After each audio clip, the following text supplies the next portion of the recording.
All right, folks, welcome back. My name is Rudy. You're watching Alpha Investments. And today, from my patron, Allie, all the way in Blue Ridge, Virginia, guess where we're going? What we do here is go back. Boy, the 2021, when Dungeons and Dragons was supposed to change the world with Magic the Gathering. When it was supposed to be the greatest, most hyped, exciting thing, literally, in modern Magic the Gathering history. The world famous crossover. Oh, hold on, make sure the camera doesn't fall. The world famous crossover of Dungeons and Dragons. And ladies and gentlemen, as you and I both know, life does not always work out the way you think it will. Companies are going to do what they're going to do. They're going to change print runs. They're going to go in different directions that you may or may not agree with. And that is what happened with Wizards of the Coast in 2021. Print runs went to the moon. And then 2022 bear market completely annihilated all of the products. So now as we return all the way back, ladies and gentlemen, in 2024, we return to the 2021, the old Dr. A there. We revisit Uncommon Dragon, Mighty, Treasure Chest, in the legendary cards that after all these years still never went up and became desirable. These box prices hit a low. Very nice. Missed the old, big old monstrous dinosaur there. Drew it. Swarming. So far, nothing crazy yet. The D&D book covers. Ooh, Green Dragon Uncommon and Storm Giants. So far, absolutely terrible start to a box opening, ladies and gentlemen. This was a very interesting era. These boxes hit a low. I know, a low of around $100 a collector box at the bottom of the crash last year. Can you believe that? Long Rest, Prowler. The single cards, I mean, everything in the game piece, air attitude. I still love the art on that. She is absolutely stunning. With the animals in the heart. And, you know, in the bear market, this thing got absolutely just wrecked. And now in 2024, box prices now, I think we're back to 160s plus tax, about 180 shipped on TCG Player. And a lot of the card prices actually kind of recovered quite a bit. There was a ton of $1 to $4 cards in this set. Our first Mythic Dragon. We got the old Desert Doom there, swinging in hot, and some flippin' ooze. So as you all can see, you can do a box opening of D&D Forgotten Realms just like this. And if you don't get any of these main hits, which we don't have the Zorn Dude, we don't have any, we're looking for Gnawbones, we're looking for even some decent rares. Red Dragon's the Uncommon Dragon Cycle, and see what happens here. Look at this. All right, Wizard Spellbook. That's actually a decent rare. Again, there's a lot of rares in the $5 range in this set. I mean, there's a ton. If you go on Dawn Glare, even TCG Player, you look at a lot of these things, between that $3 and $8 range, there's a pretty significant amount of cards that are kind of in that low to medium value range, but nothing too completely extreme, not making people crazy, and of course, not really doing a lot to the expected value or price swings, okay? We got Lair, Trolls, and a beautiful Mythic Ranger, which again, I still, to this day, I told you on the past, I think all these legendary kind of D&D Ranger and actual creatures and everything, I truly believe that Wizards believed that there was going to be a lot of demand and activity and a lot of excitement for a lot of those legendary cards for EDH Commander or any other formats, and it just never happened. Another nice spellbook there. It's a nice little hit. Beautiful Miss Bards there. We got Hunters, Mimic. All right, our first appearance of Crazy Fire Chick. I don't know if she's aware, but her head is on fire. This Planeswalker never did anything. She never really became a hot thing, never really took off on the market. And of course, Rudy's eyeball that he mails to himself every Taco Tuesday, again, never really did much. So in that pack, we got a couple $5, $3, $4 cards, but again, nothing dramatic. Vorpal Sword, I'm surprised never did anything. I always thought it was a really neat card. Double Sword, okay. Basilisk. Blue Dragon, Uncommon Dragon Cycle, some cubes. I know Manticore always confuses me. And of course, a gorgeous Long Rest. But so again, yikes. This, so far, Allie, this is not a good start. So box one on the, all right, Frost Tyrant. Nice little white Mythic Dragon. That's nice. And hey, Teleportation Circle. I kept forgetting this card was in there. I think this is a $5 to $10 rare, actually. It's actually a pretty good hit. Okay, so this is a really good pack. Holy smokes. We got, and a third Vorpal Sword. So hey, a white Mythic Dragon and Teleportation. That was actually probably one of the best packs we've had so far. That was easily a $20, $25 pack there with all the cards. Hey, I love this frog card. I remember this card. I know, don't tell anyone. This was actually an era many years ago where I actually dabbled at night when I used to lay in bed and, you know, sit on the toilet and poop for 14 hours. I used to actually play a little Magic Arena, and I used to build Timmy green Stompy decks. I love these little cheesy cards, man. All right, here we go. All right, Frosty Dragon, that is the rare Dragon Cycle, and Sphere of Annihilating Your Ex. Again, overall, you need some of the main hits in these products to really make it worthwhile. But again, these are not $400, $500, $600 boxes, not no Fallout or craziness, not, you know, Lord of the Rings. Wait, Beholder. All right, and of course the Kingpin. I don't think the Kingpin really is a thing anymore. Great lore. It still reminds me of the Jabba the Hutt. I'm sorry.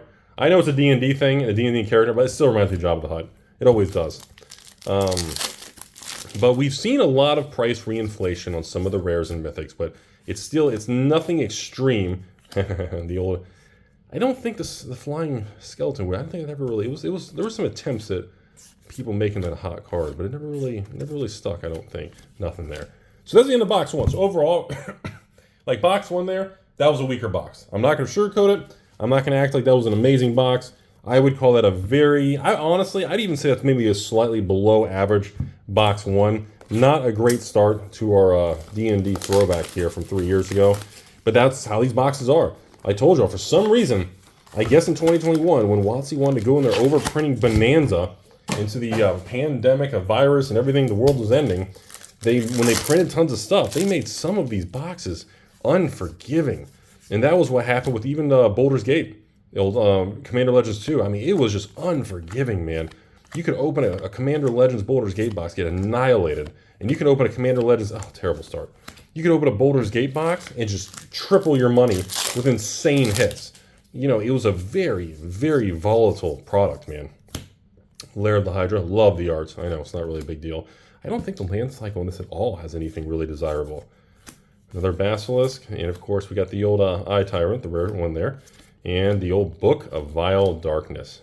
Again, the mythic pull rate's pretty average. It's not through the roof for collector boxes, but at the same time, you know, you're kind of just hunting dragons, right? Isn't that still kind of what we're going for? Sphere.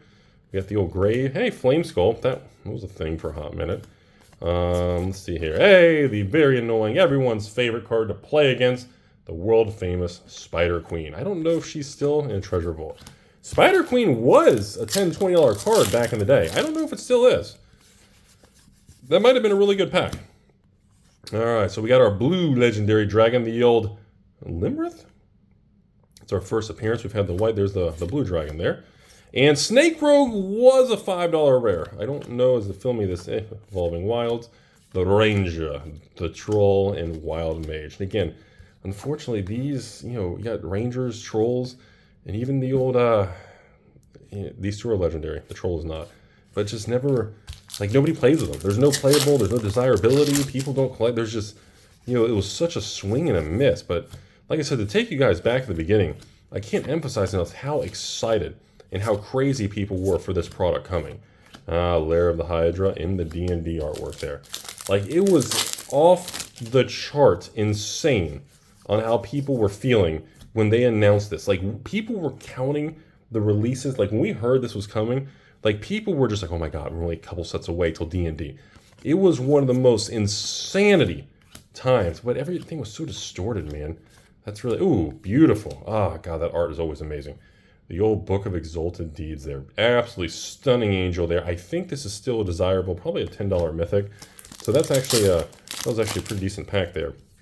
Remember the goal on things like this? Like, if you can get $10 of desirable or playable cards or anything, like that's a pretty big win, because these are not $30, $40, $50 packs. Remember that, folks. I would say these are pretty solid, what, $10, $12 packs? Because, yeah, a box of this right now, probably $160 plus tax. So, yeah, $180 shipped. So, what does that come out to be? Like, $14 a pack? So, yeah, if you can average that range, that's kind of what the goal is. We always look at the price of the pack, and we try to determine, is the cards or the playable things? Oh, no. Hey, look at that. That's the highlight of the video. Look at that, Allie. Look at that. You go right to the uncommon green. Green Dragon's like, I'm here. Gnawbone says, no. I am here. I show you how things done. Gnawbone for the first mass. Okay, we got to put Gnawbone out. That is the King Dingaling. Hey, it's Zorn. Not bad. Wow. Okay, that is by far the best pack. I don't know what Gnawbone is. He 30 bucks? 40? Is that $50 card? Absolutely awesome. Okay, box 2. All right, all right. Hey, look at that. Another Exalted Deeds, $10 Mythic. Very nice there. And see, this is my point. That's why we do these openings. We don't do a single box, man. That's why we always do these openings in larger volumes. There's just too much volatility. If we do, another, the deck of many things. You know, I want to talk about these dice throw cards real quick.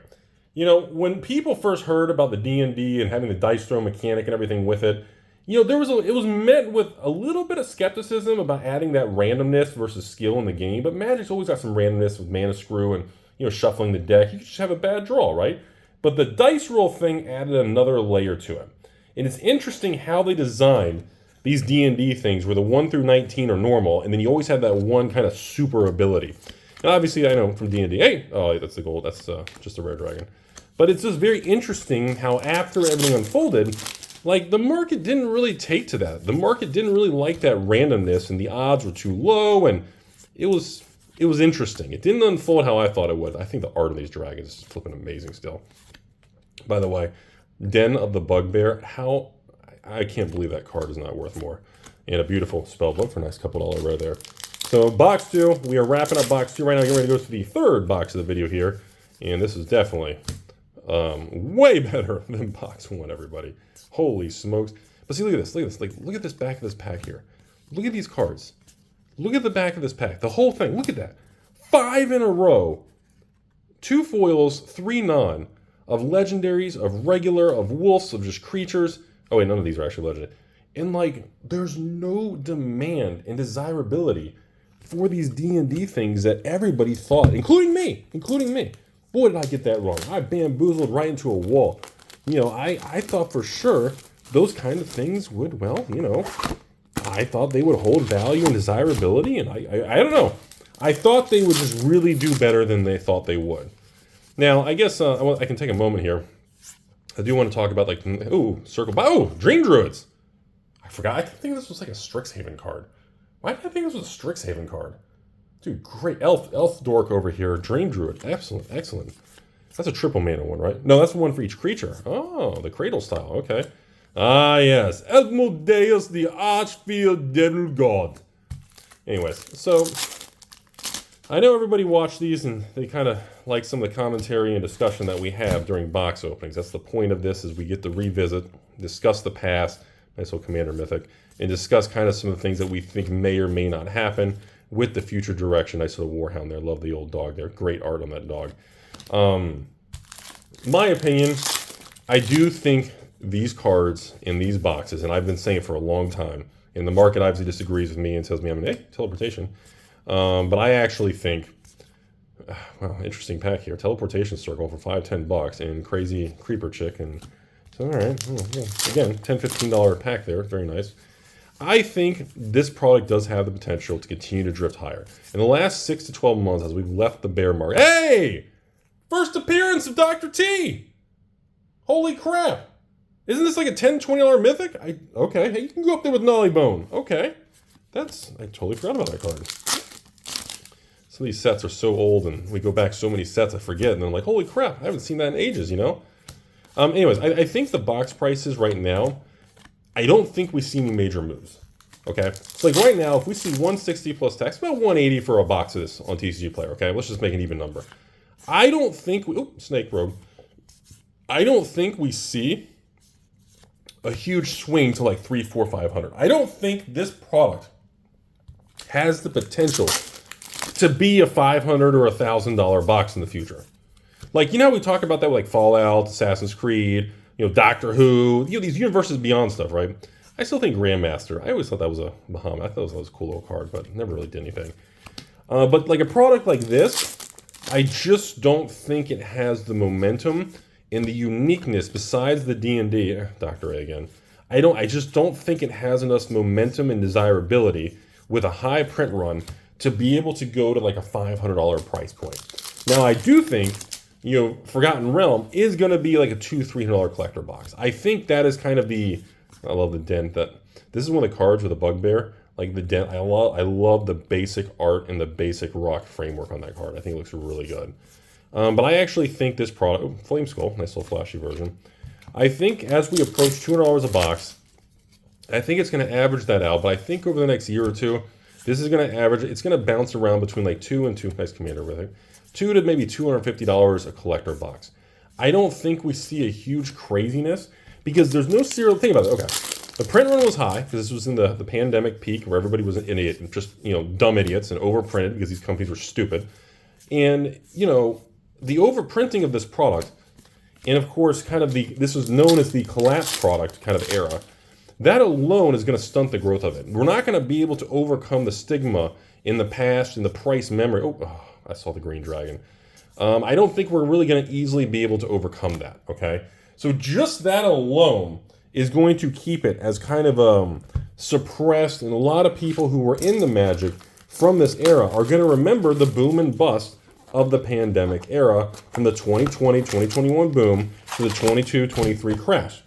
And that alone is a big deal, even though we're in 2024, actually heading to 2025 now. And, even though a lot of this is becoming old news and a lot of you all watching my channel weren't even here 3 years ago, a lot of Den of the Bugbears. So a lot of you all are going to kind of listen to like, what is he talking about? Was it really that big of a deal? It's not really something that's easily able to be explained, but that's why it's important for me to bring it in videos and mention it in videos. Hey, there's a flashy teleportation circle. That's nice.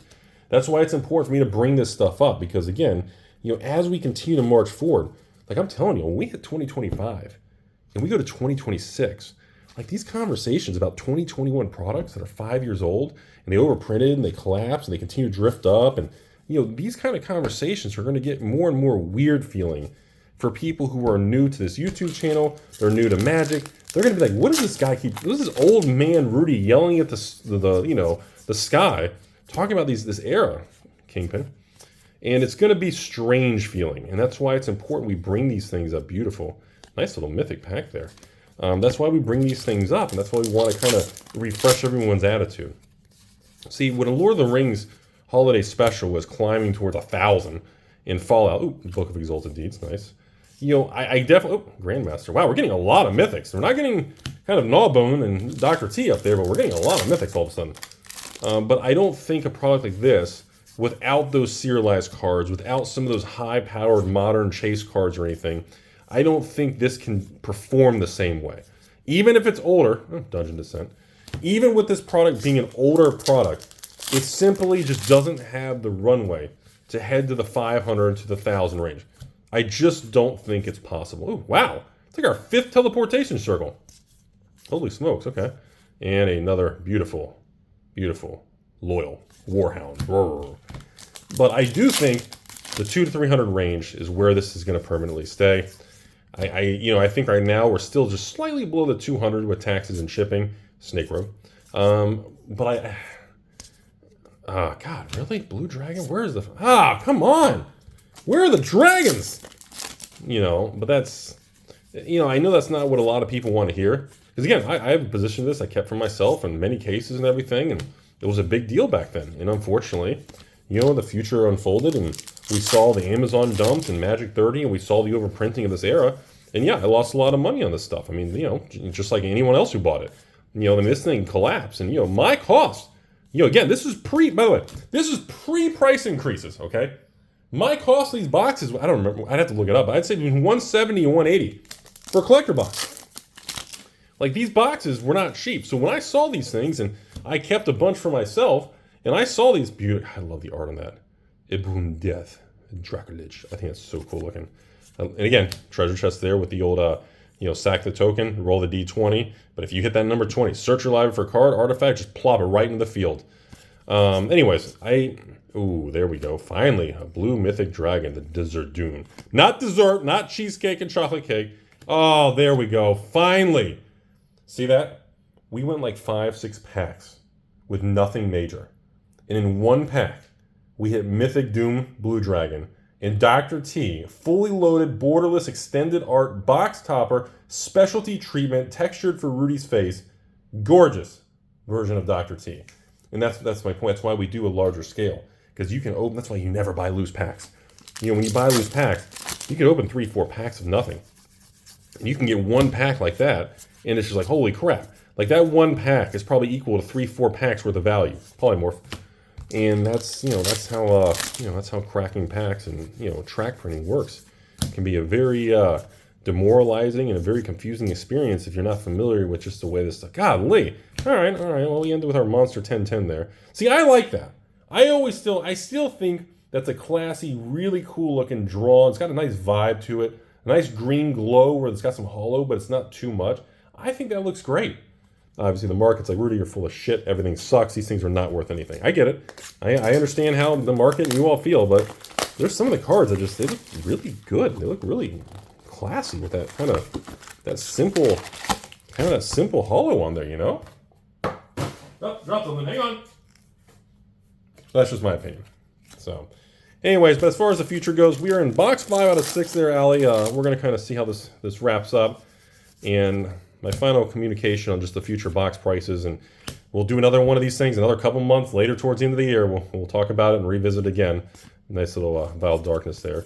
But I really, Mr. T again there, and Oswald Fiddlebender. Some good lore and story with that character, but unfortunately not much playability or financial desirability with that particular card. And of course, Rudy, well, would it be different if there were serialized cards? Oh, pack leader, great, rare. Would it be different if we had special guests? What if we had serialized cards? What if there were other things in D&D? Yes, that would have helped and that would have made a difference. But remember, that deck of mini thing. This was a time when the world was distorted. So the decision making and the print runs and everything, Frost Dragon, another Guardian of Fate. We're getting a lot of those spirits. This was a time where they didn't feel any of that was necessary to sell the products. I still think, to this day, another sword, doggy. I think to this day, the reason we have... oh my god, I forgot Wish was even in this set. I completely forgot this rare was in the set. Okay. That's the full Monty version, too. I still stand by the reason Wizards executed and went forward with serialized spellbook, with serialized cards, double spellbook, very nice. What's a good pack? Oh, wow, this is a really good pack. Dang, okay. I think the only reason they launched serialized cards was that downturn, and they needed serialized cards to really help as they started to see the post-pandemic decline. I don't know if they regret doing it. I don't know. I think that was an extra layer of chase and desirability for collectors and investors that they felt they needed to do. I think that going with like Dominar United with the Lost Legends, they expected that to be a huge thing, and so did I. And the market just crushed Dominar United. Annihilated it with the Lost Legends. And it just, that's what, some of these things, just weird stuff like that happens, Kingpin. And it just shows that, flipping cube, really. It just shows that even the company who makes this stuff can be really, really wrong at times. And it shows the difficulty of trying, finally another, God, how did we go? Have I been skipping the Wish the whole time? I feel like I have. There's no way we went that many boxes without a single Wish. You guys must yell at me in the comment section. Really, another horde. I feel like there's no way we skipped it that many times. Like, did we just not have it in the first so many boxes? I feel like we did. Toonbound, nice little commander there. Beautiful Circle Dreams Druid, love it. All right, Temple, Treasure, Evolving. You see this? Like, look at these last few packs now. Look at the volatility of this product and price point. It swings, man.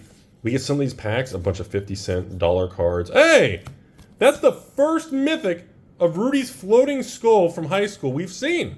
Holy, oh wait, no, that was the red one. Yeah, that was the red one. We haven't even seen that thing, man. It's insane. God. All right, Dragonborn. Teleportation Circle for the 10th time. Ebun Death. Dracolich. Very low. Hey, oh god, I thought we had an Allbone. Godly. Box 6, ladies and gentlemen, and I apologize, our weather's getting a little bad outside, so hopefully it doesn't mess up the audio or a lot of rain and thunder, but I don't know if you guys can actually hear that, but it is quite noisy out there all of a sudden.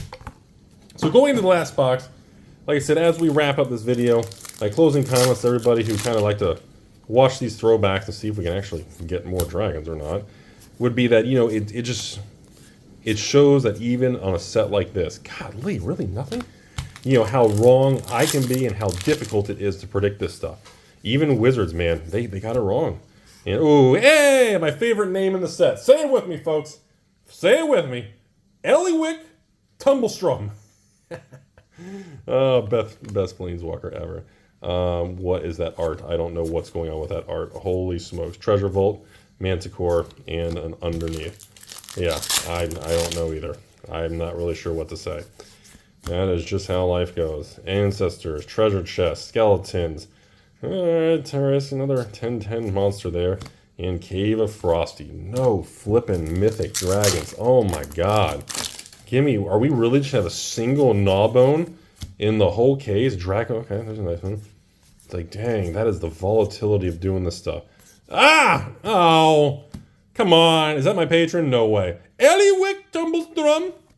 Oh, come on.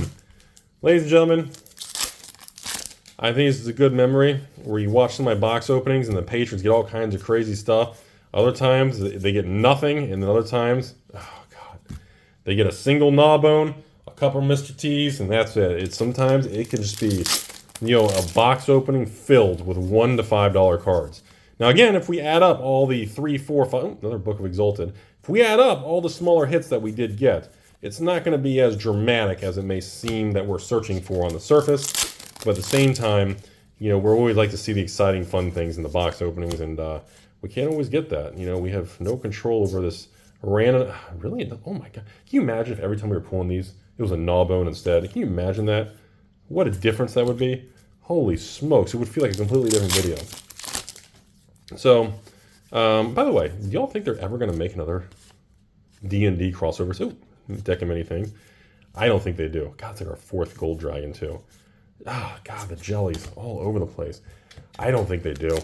I'm going to be honest with you all. I don't think we see like a sequel to the D&D stuff and everything that happened. I don't think, I don't know. I feel like it, oh God, come on. The adult, golden, beautiful dragon, full Monty borderless foil, but it's not the mythic dragon cycle that we were hoping for. And this is why the dragons in this product are still expensive, because they are not easy to, oh God. Crazy chick, your hair is still on fire. And a gorgeous circle of dreams. So again, I'm searching for dragons and crazy stuff, but again, like a pack like that, with chick with her head on fire, get a nice little $5 to $8 circle dream druid extended fancy schmancy. That's really not a bad pack. I mean, you're talking $10, $15 in value and playable cards just in that one pack. I'm just being Rudy about it because I'm trying to look for the craziness. I keep hoping, hey, our 10th? How many teleportation circles do we have? I think we have $100 worth of teleportation circles. And, oh man, oh my God. Dude. Okay, well, I just have to say, Allie, I hope for this box opening, for the love of goodness gracious, I hope you were hoping for teleportation circles. Because these $5, $10 cards, depending what version or whatever, you literally have you may have an entire collector's box worth of value just in teleportation circles. Like, I've never seen so many teleportation circles in a single box opening. Come on. All right, Snake Rogue, Black Dragon. Yeah! We end the video on Shiny Head, Breaking Bad, Planeswalker. Love the art in the background, the style, but unfortunately, nothing dramatic, everybody. Appreciate the kindness, everyone. Thank you all for watching. I know there's like probably 5 views at this point, 30 minutes into a box opening, but if you are still watching, I appreciate everything. Like I said, it's a volatile world, a lot of emotions, a lot of anger, a lot of hate, a lot of volatility and everything, and 2024 has been overall a pretty amazing year. Obviously, there's always going to be problems in the world and bad things that happen, but there's been a lot of good things, a lot of beautiful things, and a lot of positivity that has happened. The markets have been very healthy. And people overall this year, it's been substantially better than last year. And I think, I know it's tough for a lot of people to even accept that kind of attitude, but I really do believe that. And I do think that the next few years are going to continue to be very good. I don't think the world's ending. Stock market volatilities and Bitcoin volatilities and, Magic and Pokemon, the big boys, and, the CCG world as a whole continues to march forward, and hope you guys have a beautiful day out there. And as always, life is short. Make sure you're enjoying yourself.